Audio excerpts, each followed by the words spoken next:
découvert le système Agrotech par le biais de l'inspecteur commercial de la société Bain. Ces techniques-là, moi, ça m'intéresse fortement parce que je m'implique beaucoup dans tout ce qui est bonne application des produits pour l'aspect environnemental d'une part et puis l'aspect économique. Le plant de pommes de terre est une culture qui nécessite une qualité de pulvérisation irréprochable. Donc on a décidé d'investir dans le système MagGro en début d'année. On fait face donc à une diminution des matières actives à utiliser sur le plant de pommes de terre qui est notre principale culture. Il faut qu'on ait une pulvérisation qui soit très efficace. Donc on a décidé d'essayer de chercher d'autres solutions pour pouvoir améliorer la qualité de pulvérisation. Sur la production de plants de pommes de terre, c'est une production très délicate et qui nécessite des protections phytosanitaires très minutieuses, notamment vis-à-vis de la lutte contre les pucerons.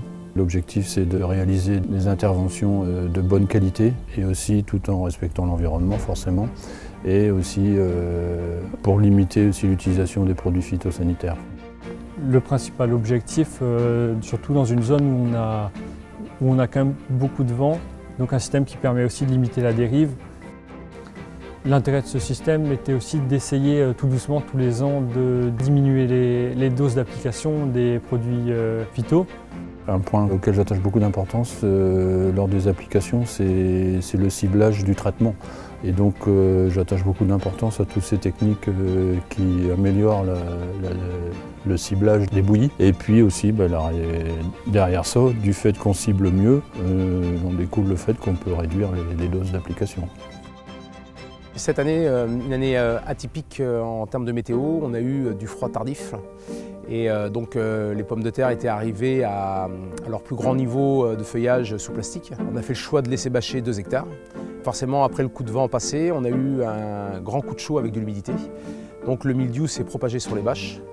On a débâché dès qu'on a pu. Donc la première parcelle avait quasiment rien, quelques impacts de mildiou, mais la deuxième était remplie de mildiou, perdu pour nous quand on a débâché.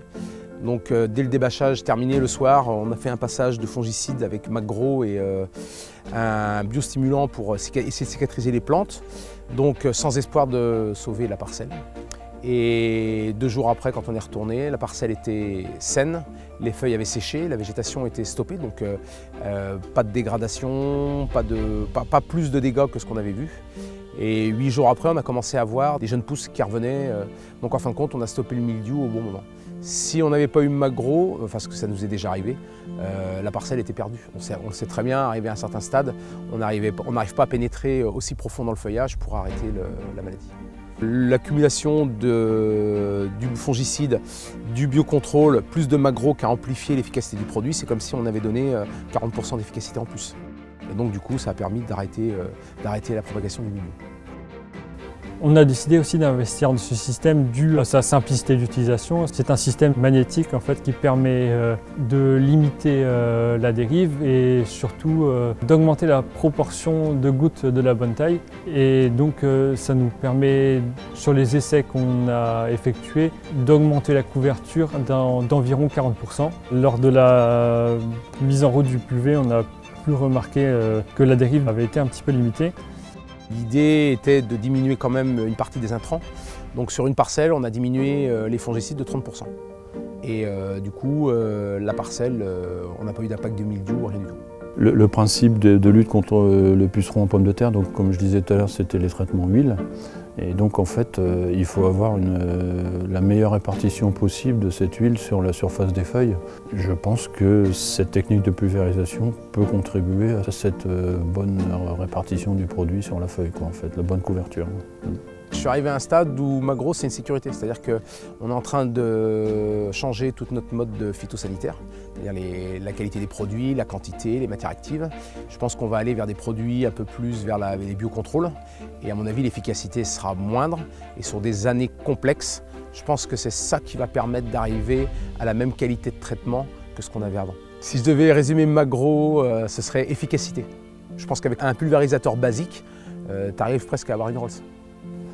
C'est la qualité de pulvérisation pour moi, c'est la bonne qualité de pulvérisation qui n'a rien à voir avec une pulvérisation classique. Pour moi, ça c'est clair. On met deux pulvés côte à côte, un avec ça et un avec la pulvérisation classique. On ne cherche pas où est le Mavrotec. Il n'y a pas de pièce d'usure, c'est très simple, c'est un montage sur le pulvérisateur qu'on avait déjà depuis donc 3 ans. Et donc on a décidé d'essayer d'améliorer la pulvérisation donc avec ce système. Magro, ce qui est intéressant, c'est un ensemble, c'est-à-dire qu'on a un outil qui est simple, pas branché, sans réglage ni rien. On a quelque chose qui améliore vraiment, ça se voit tout de suite à l'œil, l'efficacité de traitement. C'est-à-dire on voit bien que le rideau de pulvérisation est beaucoup plus dense, qu'il descend beaucoup plus. Et ensuite il n'y a rien, il n'y a pas d'électronique, pas d'électrique, il n'y a rien. C'est un entretien normal, pas de problème de tuyaux, il n'y a aucun entretien. N'importe qui peut équiper son appareil. Il n'y a pas besoin d'avoir un appareil neuf pour l'équiper.